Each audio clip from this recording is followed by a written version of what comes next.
Justin, I want to get your views on Cameco. They recently reduced production at McArthur River from 18 million pounds annually down to 14 million pounds. Is this a big deal?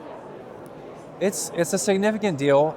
It's certainly less near-term production for a company that is a legacy producer, very reliable, very trusted in the industry.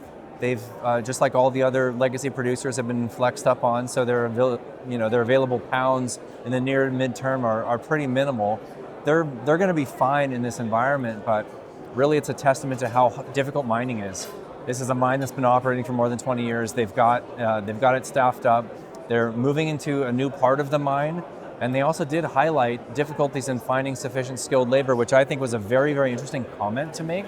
We do have a number of large greenfield projects in the Athabasca Basin that may or may not struggle to find sufficient personnel to develop those projects, considering the commentary that Cameco made. So it, in and of itself, I would say is not a massive, groundbreaking catalyst for a few million pounds to not come to market this year, but it's another grain of sand to the pile of small catalysts that continue to stack up and continue to support the overall narrative and the overall trajectory of the price of uranium, which is ultimately what it's all about from the investing perspective.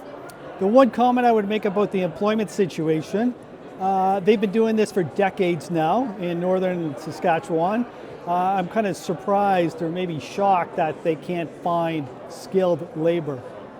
It is a pretty shocking comment, to be honest. And we've had contacts up there for quite a while, and there have been moments in time where there have been mill operators that, there's one or two people in the world that know how to operate the mill and process that particular ore at that particular grade.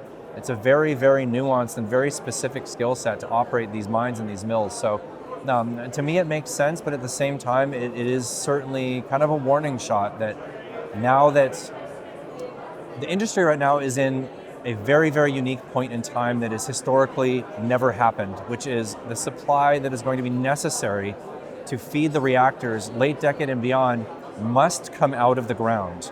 We don't have an overabundance of secondary supply, above ground mobile inventory. The Chinese are not selling their inventory, period, the end. That isn't happening. And we have to have the supply coming out of the ground, yet the world's number 2 producer and a legacy mine that's been operating for decades is struggling to find sufficient skilled labor. Is certainly a warning shot to the industry.